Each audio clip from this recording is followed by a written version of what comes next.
Chapter 5 is all about distinguishing and constructing various paper and pencil tests. The learning outcomes of this chapter are: construct a table of specifications. Second, construct paper and pencil tests in accordance with the guidelines in test construction. In this chapter, we are concerned with developing paper and pencil tests for assessing the attainment of educational objectives based on Bloom's taxonomy. Paper and pencil tests can either be selected response or constructed response types. Selected response types include true-false items, multiple choice type items, and matching type. Constructed response type of test includes enumeration, completion, and essays. The first topic of this chapter is all about testing. Testing is a formal and systematic procedure for gathering information. It is a tool comprised of a set of questions administered during a fixed period of time under comparable conditions for all students. It is an instrument used to measure a construct and make decisions. It is used to measure the learning progress of the student, which is formative in purpose or comprehensive, covering a more extended time frame, which is summative. Next topic will be all about tests. Tests are the most dominant form of assessment. Tests can be traditional assessments. Tests provide valuable information about the student learning and their progress. It is one way or an objective way of measuring a student's knowledge of the subject matter. The next topic will be all about types of tests. First, type of test according to mode of response. These are examples: oral test, written test, and performance test. Oral test. Here, answers are spoken.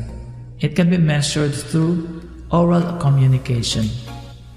The written test. These are activities wherein students either select or provide a response to a prompt. Example: true-false items, multiple choice, matching, short answer, essay, completion, and identification. Performance test. These are activities where students demonstrate their skills or ability to perform specific actions. Type of test according to ease of quantification response. First, objective test. This can be corrected and quantified easily. Here, answers can be readily compared. Examples: true, false, multiple choice, identification, completion, and matching items. Second one is subjective test. Here, test question may have more than one answer. This includes restricted and extended response essays. Next type of test, according to mode of administration. First, individual test. This is administered to one person at a time to gather extensive information of each student's cognitive functioning. It measures students' ability to process and perform specific tasks. Second, group test. This is administered to a group of examinees simultaneously. Here, students are assessed on all items of the test. Type of test according to test constructor. A. Standardized test. This is prepared by specialists who are versed in the principles of assessment. It serves as indicator of instructional effectiveness of the school's performance. Letter B. Non-standardized test. This is usually administered to one or a few classes to measure subject or course achievement. Here, scores are not subjected to any statistical procedure to determine reliability. Type of test according to mode of interpreting result. First, norm reference test. This can be evaluative instruments that measure a student's performance in relation to the performance of a group of the same test. Here, teacher made survey tests and interest inventories. Next, criterion reference test. It is usually administered to one or a few classes to measure subject or course achievement. Here, scores are not subjected to any statistical procedure to determine reliability. Type of test according to nature of answer. Letter A. Personality test. This test measures one's personality and behavioral style. It determines personality strengths and weaknesses of the students. And next, achievement test. This test measures students' learning as a result of instruction and training experiences. It is administered after the instruction. Next, aptitude test. This test determines students' potential to learn and do new tasks. This is administered prior to instruction. Our next topic will be all about planning a test. These are important steps in planning for a test. It should be what? Identifying test objectives or lesson outcomes. Next, deciding on the types of objective tests to be prepared. Next, preparing table of specifications. Next, constructing the draft items. Next, tryout and validation of the items. So, this is the first step, identifying test objectives. A teacher must cover the various levels of Bloom's taxonomy. This test consists of a statement of what is to be achieved preferably by the students. Examples in identifying test objectives. Here, we want to construct a test on the topic subject-verb agreement in English. The following are typical objectives. For the first level, knowledge or remembering, students will be able to identify the subject and the verb in a given sentence. Next, comprehension or understanding. Students will be able to determine the appropriate form of verb to be used given the subject of a sentence. Next level, application or applying. Students will be able to write sentences observing rules on subject-verb agreement. Next level, analysis or analyzing. Students will be able to break down a given sentence into subject and predicate. Next level, evaluation or evaluating. The students must be able to evaluate or not a sentence, observe rules on subject-verb agreement. Next step, deciding on the type of objective test. Test objectives guide the kind of objective tests that will be designed and constructed. For instance, the first 4 levels belongs to multiple choice type of test.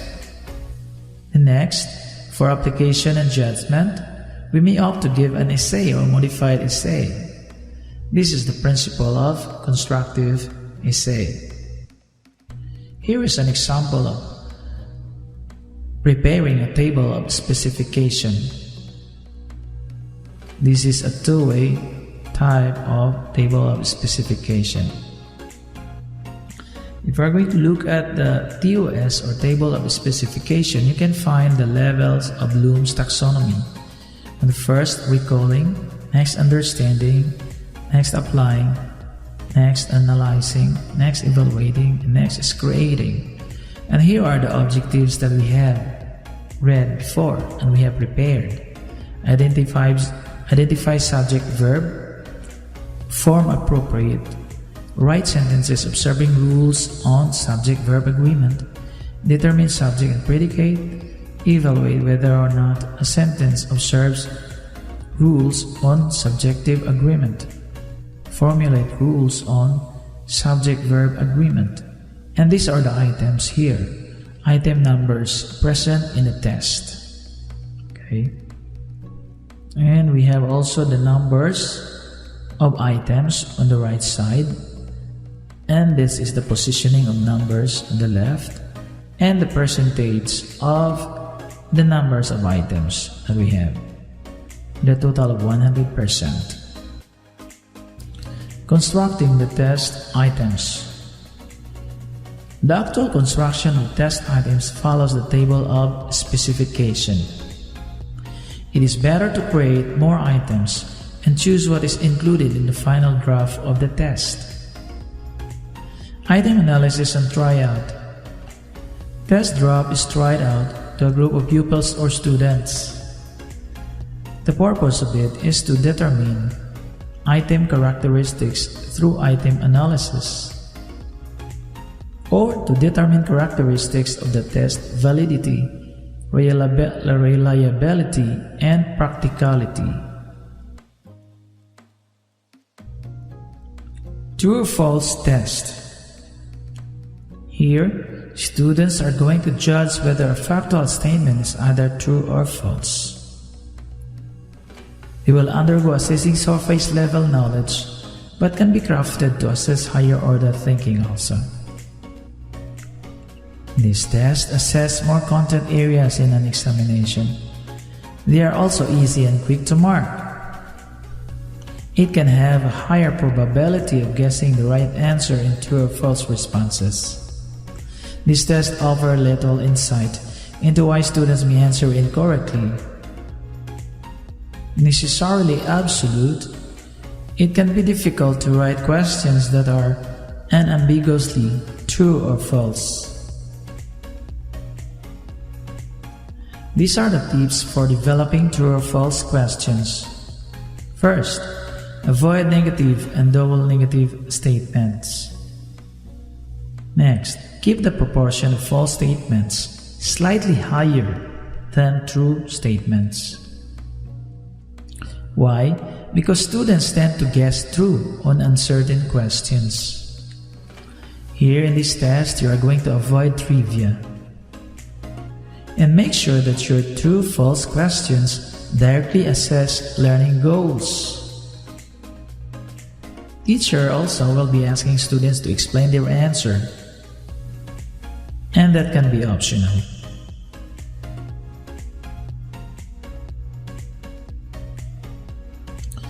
Next type of test, multiple choice test. Multiple choice tests are designed questions that focus on higher levels of cognition as defined by Bloom's taxonomy. Here, options must present analysis of a problem or evaluation of alternatives. These tests focus on higher order thinking, therefore test students' ability to do such thinking. These tests design problems that require multi-logical thinking. These tests designing alternatives that require a high level of discrimination that can also contribute to multiple choice items that test higher order thinking. Next type of test, matching type test. This type of test measures the student's ability to connect words, complete sentences, or pair words with their definition. This test consists of 2 columns, including one with a definition or phrase and another with a word, number, or symbol. Next type of test is completion and short answer.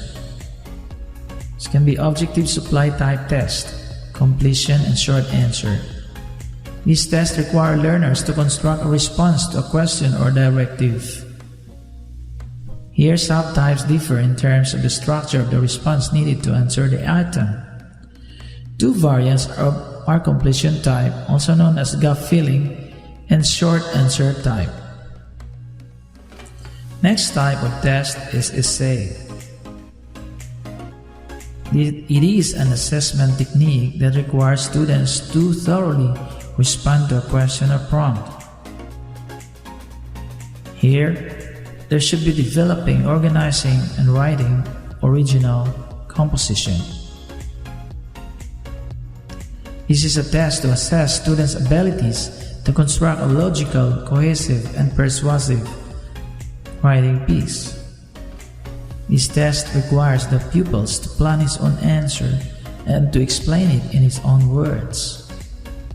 Here, pupil exercises considerable freedom to select, organize, and present his or her ideas. These tests provide a better indication of pupils' real achievement and learning.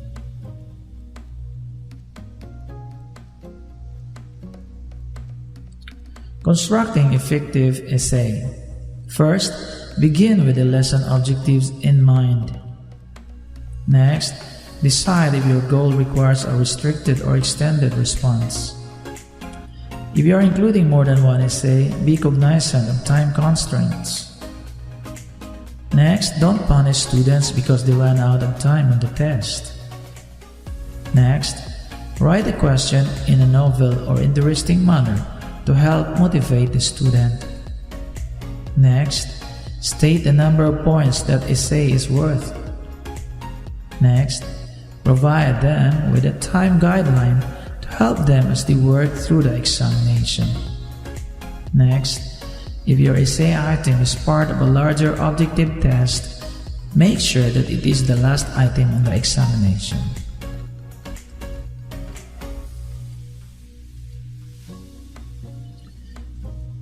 Our last topic will be all about the samples of table of specifications. Here in the first table, we can find a one-way table of specification in elementary mathematics 2, indicating areas of instructions and number of classes of class sessions. The next will be samples of table of specification. Sample of two-way table of specification for community health nursing.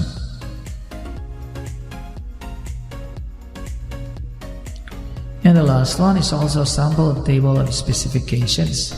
Here, there will be a separate explanations of this table of specifications, the one-way TOS and the two-way TOS. Thank you so much.